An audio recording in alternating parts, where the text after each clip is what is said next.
आज का vlog start करते हैं बिना म्यूज़िक के, क्योंकि रमज़ान है और मेरे पास रमज़ान से रिलेटेड कोई ऐसे म्यूज़िक्स नहीं थे जिसको मैं ऐड करती, क्योंकि आई थिंक वो सारी पेड है। तो अभी मेरा चैनल इतना ग्रो नहीं किया हुआ है, तो मैंने कोई भी पेड चीज़ नहीं ली हुई है।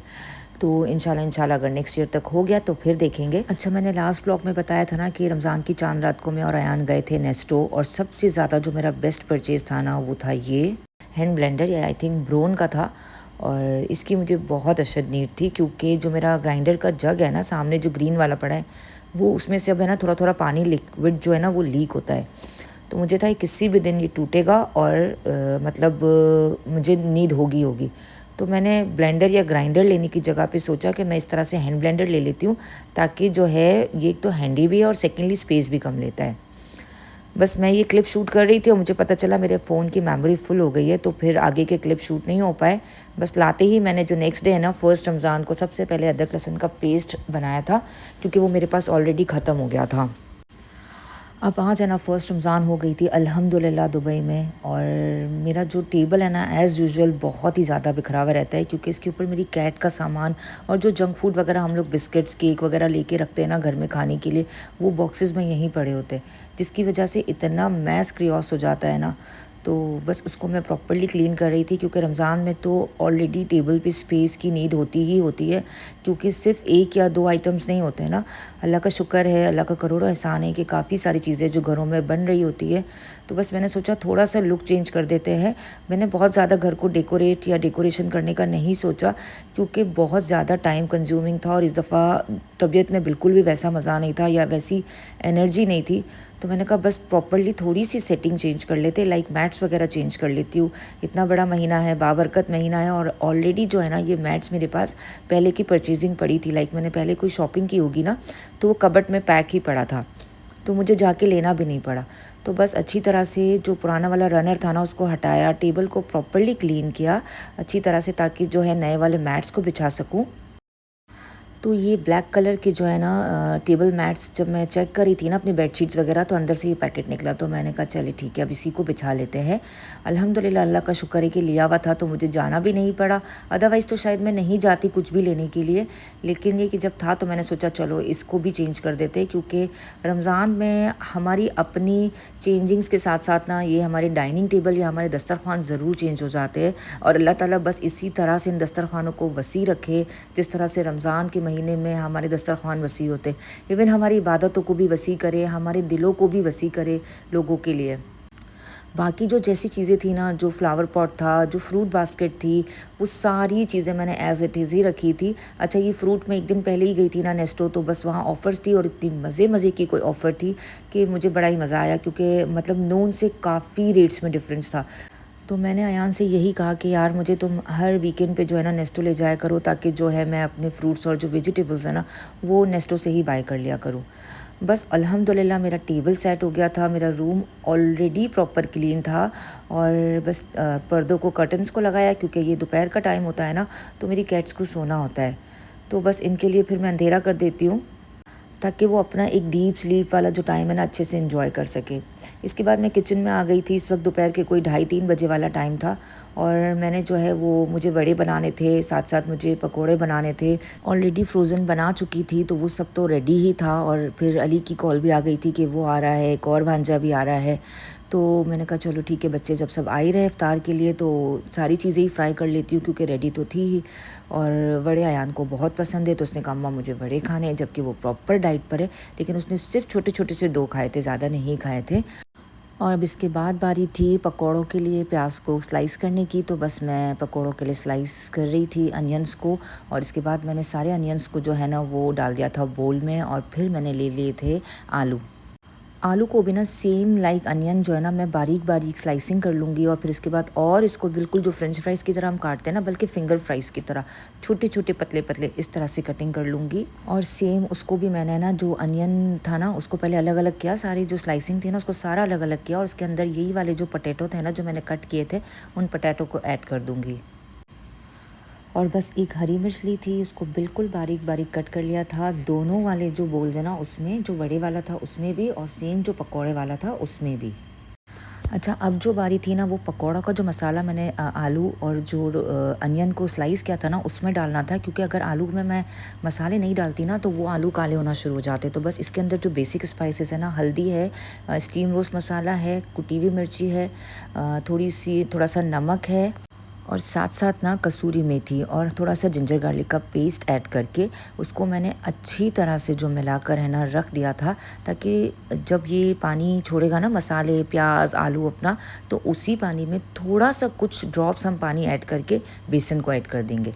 अब ये मैं रख दूँगी तकरीबन 1-1.5 घंटे के लिए, तो इसमें पानी भी रिलीज़ हो जाएगा और साथ साथ मसाला बहुत अच्छे से मैरिनेट हो जाता है। और सेकेंडली ये कि आलू भी काले नहीं होते। अच्छा, अब है ना बनाना था मुझे कोरमा। अचानक से अयान लोगों ने कहा अम्मा कोरमा बना लो।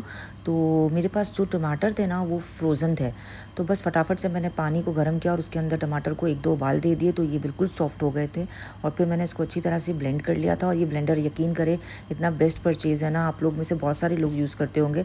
पाकिस्तान में तो मेरे पास काफ़ी टाइम से यही था, और यहाँ पर आकर पता नहीं क्यों मेरे दिमाग में ये नहीं आया कि मैं इसे बाय कर लूँ, और बस इस बार मैंने इसको ले ही लिया। अच्छा, अब कोरमा बनाने के लिए ना मैंने अपनी भाभी से रेसिपी पूछी थी, तो उनका तरीका ये है कि वो चिकन के अंदर जो है ना सबसे पहले अदरक लहसुन का पेस्ट ऐड कर देती है। जितना अकॉर्डिंग टू नीड होता है आप लोगों को उतना। मुझे 1 टेबल स्पून भर के चाहिए था, तो मैंने डाला था क्योंकि मेरा चिकन हाफ़ केजी था। और साथ साथ इसके अंदर मैंने तकरीबन 2 टेबल स्पून भर के, बल्कि 2 नहीं 3 to 4 टेबल स्पून भर के योगर्ट ऐड किया था। लाइक आप समझो आधा पाव जितना था मेरा योगर्ट। ठीक है, आप अपने अकॉर्डिंग टू टेस्ट ऐड कर सकते हो जितना आपको चाहिए हो। और इसके बाद जो है ना मैंने इसके अंदर जो है कोरमा मसाला ऐड किया था। ये कोरमा मसाला मैं सोल्जर बाज़ार के इलाके में रहती हूँ ना, तो वहीं पर एक शॉप है ना, मैं वहाँ से ले लेती हूँ। शान का खा खा के एक ही जैसा टेस्ट है ना, अब मज़ा नहीं आ रहा था, तो ये मैं लेती हुई आई थी जब पाकिस्तान से आई थी ना तब। और इसके अंदर कुछ बेसिक स्पाइसेस, थोड़ी सी हल्दी, थोड़ी सी लाल मिर्ची जो नॉर्मल वाली हमारी होती है वो ऐड कर देंगे, और सेम थोड़ा सा स्टीम रोस्ट मसाला मेरा मोस्ट फेवरेट, और सेकेंडली थोड़ा सा गरम मसाला पीसा हुआ, इसको ऐड करके हम अच्छी तरह से इसको मैरिनेट करके तकरीबन आधे घंटे के लिए छोड़ देंगे इन सारे मसालों को। अब पैन के अंदर जो है ना मैंने ऑयल ले लिया था। ऑयल थोड़ा सा जैसे ही गर्म हो गया, इसके अंदर मैंने पोटैटोज़ को ऐड किया, मतलब आलूओं को ऐड किया, और उसको अच्छी तरह से जो है मैं फ्राई कर लूँगी आलूओं को, तकरीबन इतना कि वो कुछ क्वार्टर तक जो है ना वो कुक हो जाए, बहुत ज़्यादा नहीं, लाइक इसकी एक लेयर जो है ना वो अच्छे से कुक हो जाए। अब जैसे ही आलू थोड़े बहुत कुक हो जाएंगे ना, तो इसके अंदर जो टोमेटो का पेस्ट था ना मैंने बनाया था उसको ऐड कर देंगे, और उसको अच्छी तरह से जब तक भूनना है जब तक वो जो टमाटर की एक हींग होती है ना वो ख़त्म ना हो जाए। बहुत अच्छी तरह से हमें टमाटर को फ्राई करना है। और मैंने कुछ देर के लिए जो है ना टमाटर ने अच्छा खासा पानी रिलीज़ किया था, तो मैंने इसको ढक के रख दिया था। बस अब इसके ऊपर है ना थोड़ा थोड़ा ऑयल नज़र आना शुरू हुआ था, तो मैंने इसके अंदर जो है जो भी मसाला मैरिनेट किया था ना हमने उसको ऐड कर दिया था। और अब इस मसाले को मैं बहुत ही अच्छी तरह से तकरीबन 7 to 8 मिनट तक भूनूंगी। ठीक है। अच्छा, ये तो वीडियो है तो इसमें शॉर्ट्स है तो आपको समझ नहीं आ रहा होगा, लेकिन मैं टाइम इसलिए बता रही हूँ कि मैंने इतने इतने टाइम तक इसको अच्छी तरह से भूना था।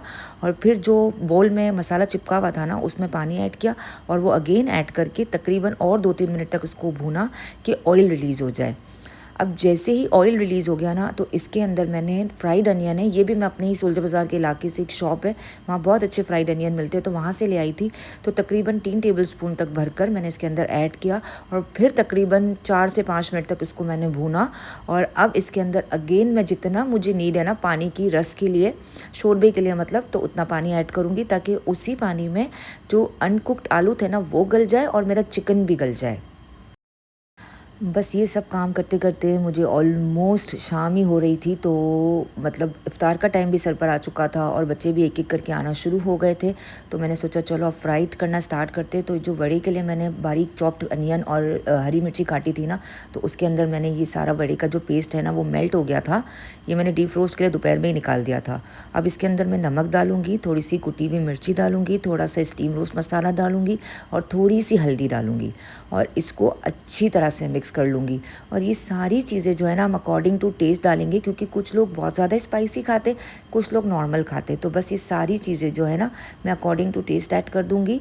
और अदरक लहसुन का पेस्ट है ना मैंने इसलिए इसमें नहीं डाला, क्योंकि जब मैंने इसको पीसा था ना दालों को, तब मैंने उसमें ऐड कर दिया था।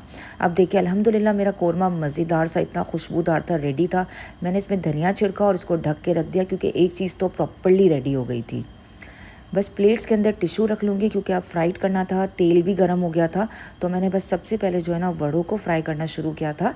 इसके बाद एक-एक करके दूसरी चीज़ें भी फ्राई की थी और बस स्पून में ही जो है ना छोटे-छोटे बॉल्स लेती जा रही थी और इसको डालती जा रही थी और तेल एक बार गरम कर लिया था और इसके बाद चूल्हे को जो है ना मैंने मीडियम पे रख दिया था। मतलब मीडियम टू हाई वाला जो होता है ना, उस पे रख दिया था ताकि ये अंदर से अच्छी तरह से कुक हो जाए। अब वड़े ऑलमोस्ट कुक हो चुके थे, उसको डन करने के बाद मैंने फिर लिया था पकौड़ों को। अब पकोड़े के लिए भी आपने देखा था कि मैंने आलू और प्याज को कट करके उस पे मसाला डाल के रख दिया था। अब इसके अंदर जो है मैं डाल रही हूँ बेसन। पहले तो मैं जितना भी पानी इसका रिलीज़ हुआ है ना, उसमें बेसन को अच्छी तरह से समझो आप लपेट दूँगी और बिल्कुल थोड़ा-सा समझो 1 टेबलस्पून या 2 टेबलस्पून तक और पानी लिया मैंने और फिर उसको अच्छी तरह से मिक्स कर लिया। बस आजकल जो मैं पकोड़े बना रही हूँ ना, वो इस तरह से बना रही हूँ और ये बहुत ही मज़े के क्रिस्पी बनते हैं। और अगर आप लोग अंदाज़े से मसाला थोड़ा ऐड ज़्यादा ही कीजिएगा जब आप लोग प्याज और आलू में डालो ना, क्योंकि फिर चने का आटा जब आता है ना तो फिर वो फीके हो जाते हैं। तो मैंने ऑलरेडी उसी के अकॉर्डिंग पहले ही मसाला ऐड कर दिया था। बस अल्लाह का शुक्र है पकोड़े भी मेरे फ्राई हो गए थे, ऑलमोस्ट वड़े भी फ्राई हो गए थे। अल्हम्दुलिल्लाह अल्हम्दुलिल्लाह। और अब बारी थी फ्रोज़न आइटम की जो ऑलरेडी मैंने बना के रखा था। रोल का तो सबने मना किया कि नहीं चिकन रोल नहीं खाने हैं, जो चिकन स्प्रिंग रोल बनाए थे। सबने कहा कि समोसे आप फ्राई कर लो, तो बस मैंने समोसे फ्राई कर लिए थे। अकॉर्डिंग टू जितने भी हम लोग को नीड थी 7-8 पीसेस ले लिए थे। और अब इफ़्तार का जो टाइम था ना वो बिल्कुल सर पे था। बस मैंने इस तरह से इसको समोसों को रखना शुरू किया। ये प्लेट्स मैंने लास्ट ईयर ही डे टू डे से ली थी, कुछ कोई 2 दिरहम की थी, कोई 3 दिरहम की थी, इस तरह से मुझे मिली थी और आई थिंक सेरेमिक की थी और ये मुझे बड़ी पसंद है प्लेट्स। तो बस मैं इसको ज़्यादातर यूजुअली लास्ट रमज़ान में यूज़ किया था और इस रमज़ान में निकाल लिया था। समोसों को भी रख लिया था और अब बारी थी टेबल लगाने की। अल्हम्दुलिल्लाह अल्लाह ताला सबके दस्तरखानों को वसी करे। मेरे लिए भी आप लोग प्लीज़ ज़रूर दुआएँ किया करो, अल्लाह ताला मेरी भी सारी जायज़ हाजतों को पूरा करे। जो ख्वाहिशात मेरे दिल में है उसको भी अल्लाह ताला पूरा करे। मेरे शौहर, मेरे बेटे के लिए भी ज़रूर दुआ किया करे और अल्लाह ताला आप सबकी भी सारी मुश्किलें आसान करे, सबकी परेशानियां दूर करे। और रमज़ान हो और शरबत ना हो, ठंडा ठंडा, ऐसा तो पॉसिबल ही नहीं है। तो आज मैंने जामे शीरी बना लिया था और बस दस्तरखान रेडी था। हम सब इफ़्तार के लिए आ चुके थे, सारे बच्चे। और इतना अच्छा लगता है ना जब रमज़ान में, वैसे तो मुझे मेहमान बहुत पसंद है और अगर यही मेहमान रमज़ान में आ जाए तो ऐसा लगता है अल्लाह ताला डबल खुश हो गया है। तो बस अल्लाह ताला इसी तरह से हमारे घर को दस्तरखानों को सजा के रखे। और फिर इफ़्तारी के बाद बच्चों ने कहा कि खाला खाना भी दे दो, अयान को भी भूख लगी थी। तो बस मैंने खाना भी साथ साथ सर्व कर दिया था। मुझे अपनी दुआओं में ज़रूर याद रखिएगा। रमज़ान का महीना सबके लिए बरकतों वाला हो। आमीन सुम आमीन।